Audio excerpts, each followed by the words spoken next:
Hello students, welcome to PW OnlyIAS English channel. I'm here again with a daily analysis of the Hindu from 13th September 2024. Let us begin with the analysis of the Hindu. The topics or the articles that have been taken for today's discussion are the universal basic income, the topic of judicial values, health coverage for 70 years plus and the issues related to that, editorial that is regarding Bulldozer Justice. So let's begin the analysis. A very important article that has come in the newspaper is regarding the universal basic income. This topic is very important because even the economic survey talks about it. It has been repeatedly in the news. Now, the topic that has been repeatedly in the news becomes very, very important for your mains examination. Along with it, a conceptual question can be asked in your preliminary examination. So, this article basically debates on what universal basic income is, what are the various dimensions associated with that. Now, this is a discussion by various experts that is going on. For you, it is important to understand what this topic basically is and what are the various dimensions associated with this topic. Let's understand what is universal basic income. So, what is universal basic income? See, universal basic income is a social welfare proposal in which all the beneficiaries regularly receive a guaranteed income in the form of unconditional transfer payment. That means everybody, without any condition, without any parameter of income what you have, you're going to receive certain amount of income. That is why it is known as universal basic income. Now, this is basically the concept. Now, let us understand the various components or the characteristics of the universal basic income. What are the components if you want to understand? First is universal. That means it is for everybody. It is not a targeted approach. That means it is not that certain specific set of people are benefiting. It is for everybody. That is why it is known as universal basic income. Second is individual. Generally, when we study about the schemes, we generally get the payments directly to our accounts by certain government scheme based on the household parameter, the family parameter. This is from an individual perspective, that an individual is being paid by a certain amount by the government or whatever provisions are being made. Periodic. Periodic means that you are receiving that sum after a regular interval. It is not that you are given certain sum in one go and that is it. No, you're basically receiving at a regular interval, not a lump sum, right?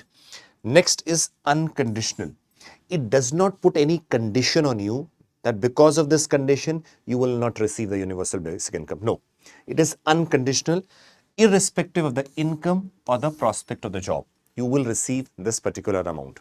So these basically four parameters tell you what universal basic income is. So whenever you're writing your answers also for that matter, when you define it, these points need to be mentioned very categorically because these basically tell you what universal basic income is. Now these can be asked in your preliminary examinations as well. They can put certain characteristics and they can tell you which among the following are the characteristics of universal basic income. Let's begin with the other dimension. Now, there have been debates because this had been mentioned in the economic survey also. So there have been debates whether it is good, whether it is bad. So various arguments for and arguments against the topic have been presented over here. Let's see. First is the choice. The arguments for, under the category of arguments for, first is choice. That means if certain amount of income is transferred to your account, it is a choice of the person on what social aspect or other aspect of life that particular person wants to spend that money on. Like for example, wants to spend more on the education aspect. Someone wants to spend more on the food aspect. So it is a choice of the person. Next is poverty reduction, because the aim of universal basic income is a reduction in the poverty because certain sum is being transferred to the accounts of the beneficiaries. Next is insurance against any emergency, because we know there is prevalence of extreme poverty also in India. Now what happens is that even the people who are not so poor also, we saw during the time of COVID, The people who were well-to-do also, because of the or a lot of expenditure on the healthcare and other dimensions, they came to the category of the poor or even the BPL. Now, what happens is that universal basic income is providing you certain periodic sum which can be used as a means or a contingency or as a hedge against any emergency that an individual or the family faces. Next, improvement and the financial inclusion. That means we all know that large people, we would be saying, are below poverty line. We see that 1% people in India are having close to 40-45% of the total wealth. Now, the people, especially who are poor, when they're going to get the universal basic income, it will be helping them to at least elevate themselves, not only out of poverty, but also bring them into the mainstream population also. That is why a means of financial inclusion can be seen when we talk about the universal basic income. Next is a psychological benefit. Whenever you have some job security or you're working, you tend to have a sense of psychologically you are more secure.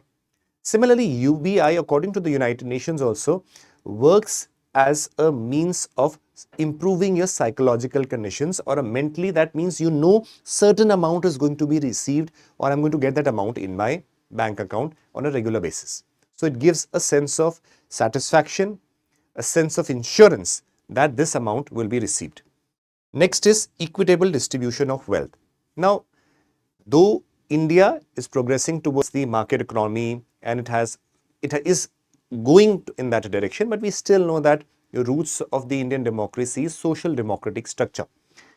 Now, by giving the or having the concept of universal basic income, we tend to see that we are actually distributing the wealth where the targeted people also who are specifically poor are going to benefit. So there is, let us say, a distribution of wealth among the poor also. So that is why these points come into being. Now, next is easier to implement. Now you would be saying, sir, the scale is very large if the universal basic income is implemented. So how can it be easier? The problem is not when it is universal. The problem is when it is targeted. When you are targeting a certain set of population, then it becomes very difficult because you have to identify the target. For example, if you have to identify certain set of people who have certain criteria, let us say certain income, below that income only the universal basic income is going to be there. Identifying them is very, very important and very difficult. In case of universal, it is very easy to implement because you have the data of the people of the country and that can be implemented. So we need to understand that when we are writing for, we need to present our arguments, what all arguments can favor the universal basic income. So we see all these points over here as arguments in the notion or for the universal basic income. Now let us see the other side. The other side is that it might create a lot of issues also if universal basic income is implemented. First is it might reduce labor supply. Now what happens is that if the people who, let us say, laborers also, from a general context, if they're receiving certain amount regularly, let us say monthly, now they know that every month that particular amount is going to come, they might think that what is the need for going out and working? This specifically works for the people who are already earning very less. And if they're receiving certain amount, they might say there is no need for them to work because they are going to receive a certain amount. Now that can create shortage of labor in the market itself. Now this is also one of the probabilities and the problems that might come because of UBI. Next is implementation. Pressure on the banking system. You realize that every single individual is going to receive certain amount. Now this, according to the Ministry of Finance also and various reports, even the United Nations case study also said that if it is implemented, it will create a lot of pressure on the Indian banking system in particular. Next is financial cost. Now, simply the concept that universally certain income would be given to every individual by default raises the concern that it will create a lot of burden on the finances of the country. Now, that is one of the major concern which we are currently facing while discussing the concept of universal basic income. Next is a rise in inflation. Supposingly, if we see the universal basic income concept is implemented. Now, every individual is receiving certain amount. If we know the basic concepts of inflation also, when there is more liquidity in the market or people have cash at disposal, there is a tendency to spend it. When we spend it, what happens is that there is definitely a demand for certain goods. When the demand is there, the supply might be limited. So what happens is there is a generally seen that a rise in the prices of the goods, which is perceived as inflation. So having a disposable income and that large scale because of universal basic income can lead to a rise in inflation. This is one of the, again, negative things which we deal with when we're talking about universal basic income. Next is potential dependency creation. Now, remember one thing. Whenever we talk about work, we would be going to the offices, we would be going to working, whether it is corporate, whether it is government job, whatever be the case, or you're an entrepreneur for that matter. Now, when you are getting a certain amount, let us say without working only, without, irrespective of your status, irrespective of your income, irrespective of your job, you will be dependent on that particular amount based on the periodic payment that you are getting. As you already seen, it might even reduce the labor supply. Along with it is very important, you will be dependent on that particular amount, let us say periodically, let us say 1 month, 2 months, or 6 months, whenever the amount comes. So it creates a potential dependency on the amount. That is again a major concern. Now, this is psychologically very negative. Next, no guarantee on the expenditure by government on social sectors post the UBI. Now, please understand, right now we have the government spending a lot of money, a lot of revenue on, let us say, social sector schemes. Let it be midday meal, or let us say various schemes implemented in the health sector, education sector, and so many other sectors. When the universal basic income is guaranteed or given to the people, it is quite possible that government might tremendously cut the expenditures on those schemes itself. Now, that would create a problem for the people also, because see, two parallels cannot work together. On one hand, the government is giving a universal basic income to all the people, and then it cannot bear the burden along with it that it is going to have a subsidy or give you so many social sector schemes also. They will have to cut on that.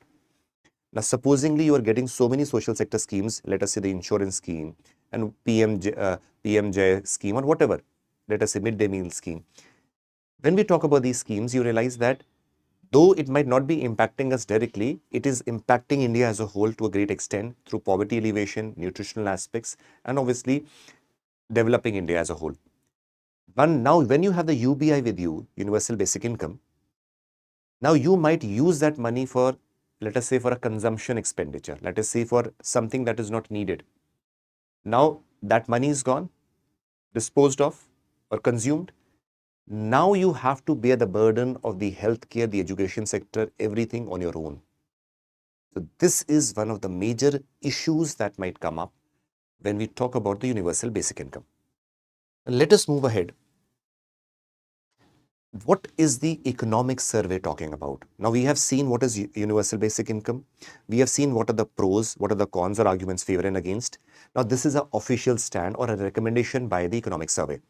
Now economic survey mentions that it accepts it's readily that we cannot strive for a strict universality. Now, strict universality means what the concept of universal basic income is that every single individual, irrespective of the job, irrespective of the income, is going to get the universal basic income. We cannot adopt that. This is the economic survey recommending. Now, technically, if you see, if this is not followed, then it is not universal basic income in its true definition. But what the economic survey is trying to tell you, it is trying to tell you, let us have some other model. Let us have some other model. What are they saying? They're saying first option is the survey says that target the bottom 75%. Target the bottom 75% of the population. Now, do you realize that it is not universal in nature? Why? Because it is not covering all the people. It is just targeting the 75%. So that is why economic survey says it is quasi-universal. A quasi-universality is existing. That means the above 25% will not get the universal basic income, but the bottom 75% are going to get. Now you realize that if this model is implemented, then also according to the economic survey, it will have a tremendous cost. That will cost close to 4.9% of the GDP.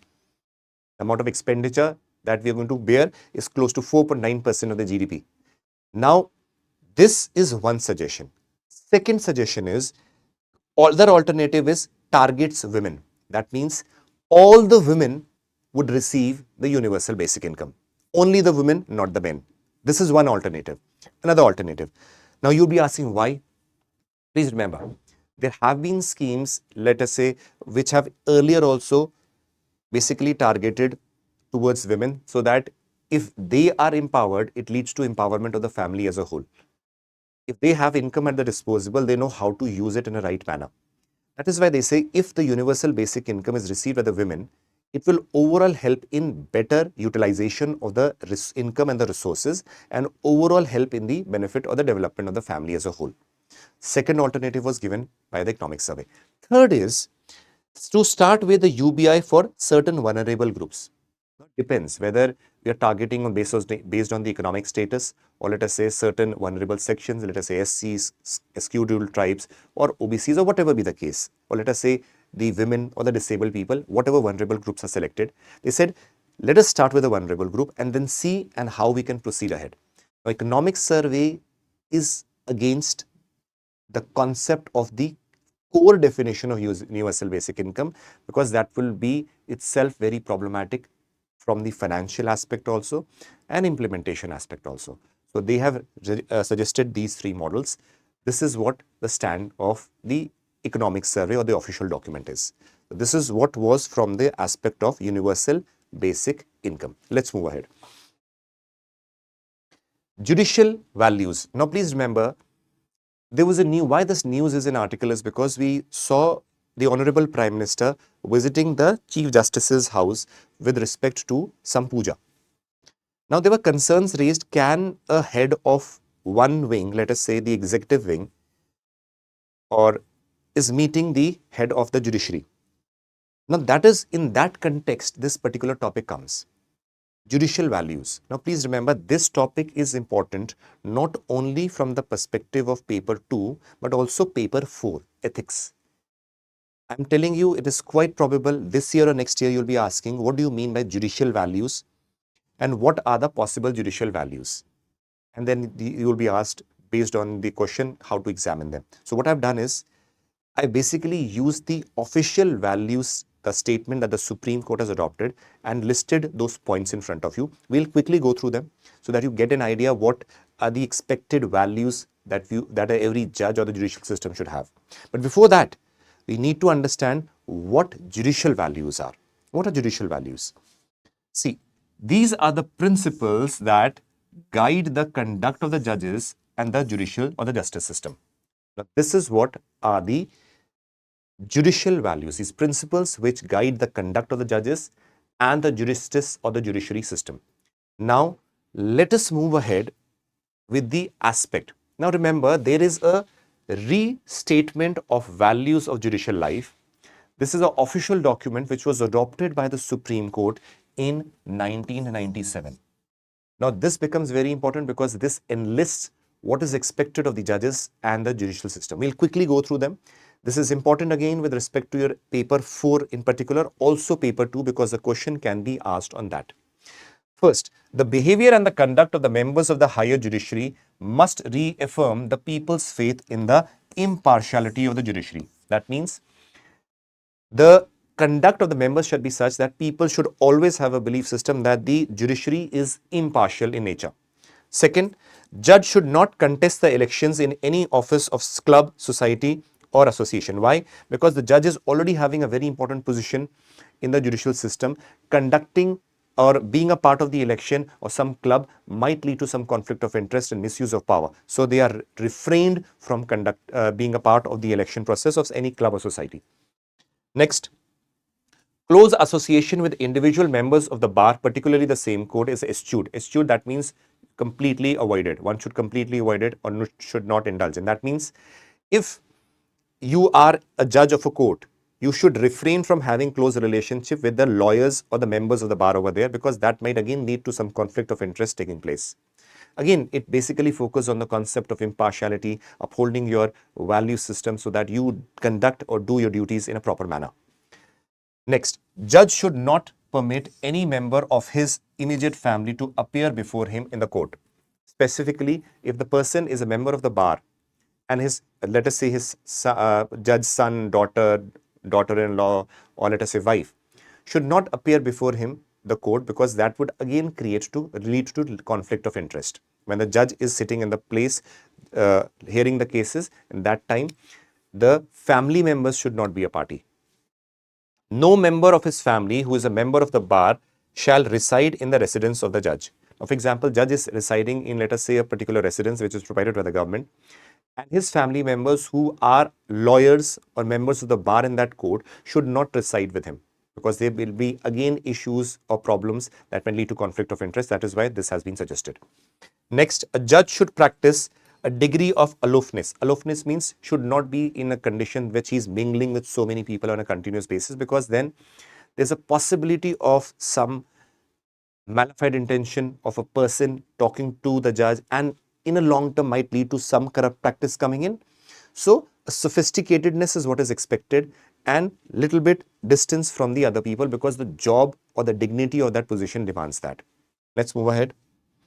A judge should not hear a matter in which family is involved. This is because again conflict of interest would be there. So if the family members are in a dispute and their case comes in the court, the judge should not be again have a relationship with the members whose case is in front of them. So that means to avoid conflict of interest, this particular statement has been given. Judge should not enter into political debate or express his views in public. Why? Because his views will again lead to various repercussions. It is his judgments should speak, not his public debates. He should refrain from any public debates and any opinions or personal opinions. That is why we see over here also a similar thing being written. The judge should not accept gifts or hospitality except from the family members, because that would again lead to corrupt practices. Next is, judge is expected to let his judgments speak for themselves. That means it is his judgments who will express his opinion and what his thinking is, not the aspect of public debates or discussions that he's going to do in the media. No, that is not acceptable.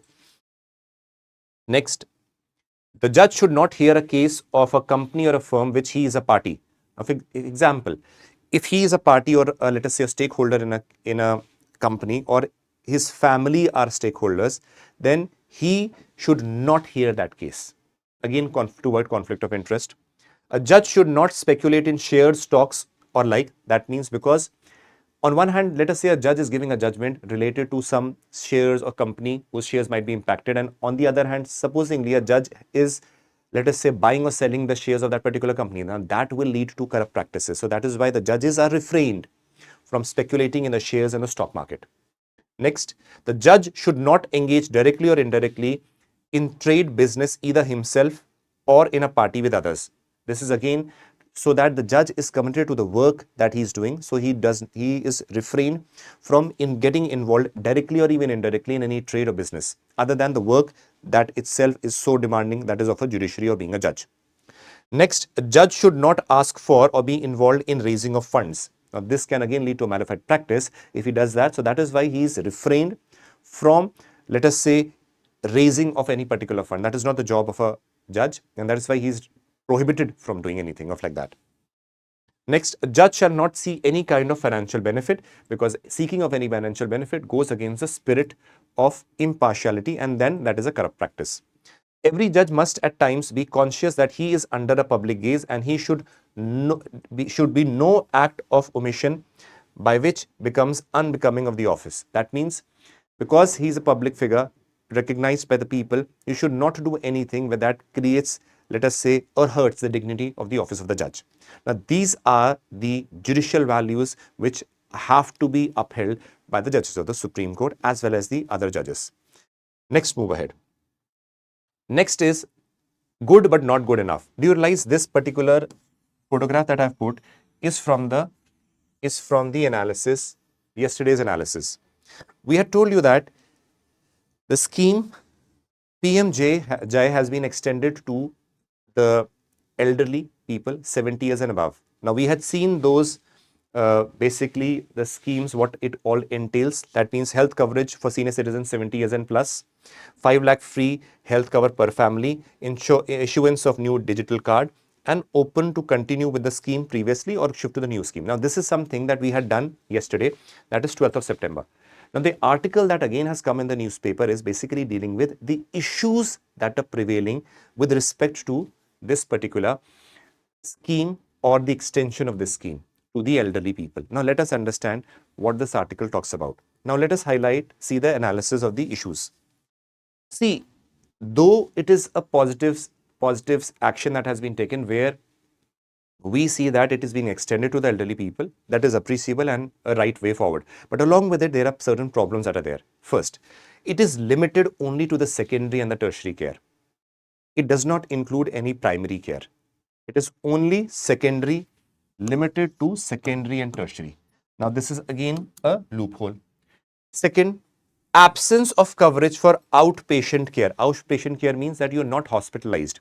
You go to a doctor for the consultation. He gives you, let us say, a prescription, gives you the medicine, diagnoses you, and you are done.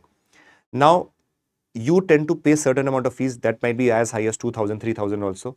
This does not cover that. Neither does it cover diagnostics, nor does it cover medicines. So again, this is again those loopholes where hospitals are making a lot of money, right? Next is over-reliance on the private hospitals, because we know that there is a dearth of government hospitals, quality infrastructure, dearth of doctors in the, let us say, the government hospitals. We know 85% of the doctors are currently working in a private setup or their own setup. Only a limited amount are working in the government setup. So this creates an over-reliance on the private hospitals. Next is performance disparity already seen in PMJ. Please remember, a performance of a state under PMJ vary a lot. Before it was extended to the 70 years bracket people, yesterday, we have seen that PMJ scheme already has a lot of issue because every state has hospitals at a different density. That means the number of hospitals vary. The performances of the hospitals vary. The infrastructure also varies. So now what happens is that this creates a disparity within the states also. Now because this disparities was existing earlier also, this will be reflected when it is extended to the elderly people also. Next is that increasing out of pocket expenditure. Please understand that out of pocket expenditure is increasing to a great extent. Understand how. The amount that is insured is 5 lakh. That is the only amount. Now we know that there is a nexus of the private sector hospitals that what they do is they are going to make money from the over-diagnosis. They're going to tell you that these are the tests that you have to do. This is the MRIs. These are the CT scans you have to do. Now the person went to that hospital because of the thought that he is going to have this insurance and everything would be covered. But the problem is that diagnosis is not covered. They'll make money out of it. Next is expensive medicines. They're going to give you those medicines which are they're going to receive commission from the hospitals and which is not already covered in this particular scheme. Now that what it will lead to is that will lead to the problem of your pocket expenditure increasing to a tremendous degree. Third is overstay in hospitals. It is quite possible that the doctors or the hospitals might say that you need to stay in the hospitals for a longer period. Now what happens because of that? When you're staying there, only 5 lakh rupees amount is insured. Possibly the private sectors charge a lot. That amount might cross and then it is you who has to pay it. Now, these are the issues that are prevailing over here. Now you need to understand what further thing is mentioned here. See, there are two models. One is a Thailand model. Thailand model means that they have a very strong primary healthcare network. Having a strong primary healthcare network means that most 75 to 80% of the cases or minor issues can be resolved at a very local level. The patients don't need to have to go to secondary and tertiary care, because when the primary healthcare network is strong, as we had read in the previous articles also, the people don't have to go to the secondary and tertiary, and the benefit is that it reduces the burden of the secondary tertiary system. But now see this United States model. United States model is one, there is over reliance on the insurance where the focus is on the private sector. Now, unfortunately, we need to see that this model has been overemphasized, which has been adopted by India. We are not emphasizing on the concept of increasing the infrastructure and facilities at the primary healthcare center. So what is expected right now? Yes, this insurance system that is adopted from US should continue, but this model should also be taken into consideration where the primary healthcare center is strengthened and given due importance. So this is the article that was dealing with it. Next is the last article which we're talking about over here is the editorial. Please understand this talks about the concept of bulldozer justice. Now, when we see this, why this comes into the picture is that the Supreme Court has recently or previously on previous day only had given a statement on the concept of bulldozer justice. Now, the concept in your mind would be that what is bulldozer justice? So, before we begin the article, please see bulldozer justice, also known as bulldozer politics, refers to the practice of using heavy duty piece of machinery to demolish houses of alleged criminals, criminals related to communal violence, riots, and accused criminals. Now, all these things basically have been seen over there where heavy machineries or bulldozers or cranes have been used to demolish the houses of the criminals. Now, it has been seen in Uttar Pradesh, various cases, recently also in 2017 also, Madhya Pradesh in 2022, Delhi also 2022. So, it is not something limited to one state, but in various states such practices have been followed. Now, what is important over here is what the thinkers over here or writers over here are mentioning. In the first paragraph, they say that Supreme Court has invited suggestions to frame the guidelines for the extra legal demolitions. What is extra legal? That means it is not permitted by the prevailing laws, but it is being done. So that is extra legal, out of the legal dimension. The Supreme Court had invited the recommendations, what should be done. So these thinkers basically give certain recommendations in their editorial telling what should be the way forward, right? So they basically say that demolition is against the rule of law. This is mentioned in the this particular introductory passages. Then they move ahead and say that there are various Supreme Court judgments that have been given which say that due process of law needs to be adopted. That means things should be done as per what the law provides and what is the judicial provisions that are providing for that matter. The constitutional spirit should be given the primacy. And bulldozer justice, according to the thinkers, say it goes against that. Now, when we go ahead, we see that there are a lot of things mentioned here. What do they say? How things should be carried out. That means what the Supreme Court had asked, that what are the guidelines or suggestions. Over here, the thinker is mentioning the suggestions that have to be carried out. Now, let us see here. The author are suggesting that demolition must be carried out only in exceptional cases. Right? Second, state must lay down the conditions when the demolition should take place. It should not be randomly or impromptu. Next is analysis of the data of the demolition or where demolitions have been taken place or what are the issues relating to that should be taken into consideration and analyzed in a proper manner. Next, when we see, they say procedure guidelines should be structured, so proper process should be there. Now, when we talk about proper process, we see over here that they have suggested certain things. Now, see, they say there should be three phases. First is pre-demolition phase, where the burden should be on the authorities to prove that why it should be demolished, not on the person whose house is being demolished. This is suggested by the author. Second is that the displacement and rehabilitation of the other family members who are already there. Now, the family members who are already there are the ones who should be firstly rehabilitated in a proper manner, because when you are demolishing the house of a particular criminal, for that criminal, you are demolishing the house, but there are other innocent family members who are also residing in the house. They have no place to go to. That is why they say their displacement and rehabilitation is again something that one should first consider. This, according to the thinker, is a pre-demolition phase. The second is during the demolition. They say minimal physical force should be used, because sometimes what happens is during the demolition phase, when you are destroying the house, what happens is that various family members might come, and that time ill treatment with those family members happens by the forces. So one should be concerned and minimal physical force should be used in that case, according to the author. Third is rehabilitation. Rehabilitation over here basically means that when we in the first phase discussed about what the prospects of rehabilitation can be, over here is that if the demolition is taking place, then the family members should be rehabilitated in a systematic and a proper way. Now, this is what is a suggestion of the two thinkers who have written this article. Now, let us see some other dimensions regarding this. What are the Supreme Court judgments or observation on this? 2 days back, Supreme Court has basically made an observation on the concept of bulldozer justice. What does the Supreme Court basically says? The Supreme Court observed that a country running on the rule of law, transgression by a family member cannot invite action against other family members. That means if one individual family member is violating the rule of law, is indulging in a criminal action or doing something that goes against the spirit of the constitution, you cannot target the other family members because of that. Why this has been said? Because what was happening is, in the concept of bulldozer justice, we see that though the house of a criminal is being destroyed, but it is the other members in the family also residing there, that those get displaced and they have nowhere to go to. So that is why they said you cannot put the onus of the criminal act done by one family member on the other family members.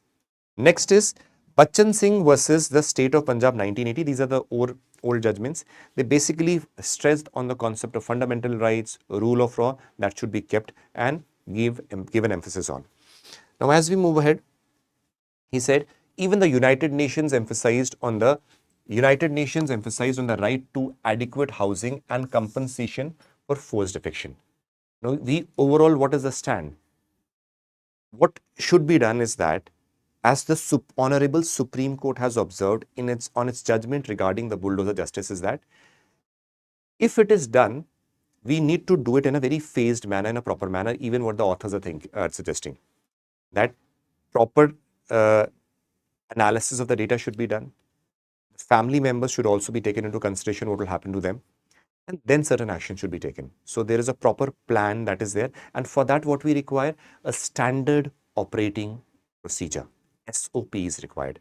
Now this was the analysis of the news for today's. Now I would like to tell you, this is the Telegram channel on where generally I post this, all the work of the PPT or the PDF that has been done will be posted over here. You can subscribe to this channel, and for not only the daily current affairs, but also various other information related to general studies and even anthropology optional. Let us return to the first page. So this was the daily current affairs from me, Harpreet Singh, for the day 13th September 2024. Hope you liked it. Hope you like the analysis. We are with you with the daily analysis, going to study in detail what is required for the civil services examination. So as we conclude, as we say in the last, Jai Hind, God bless.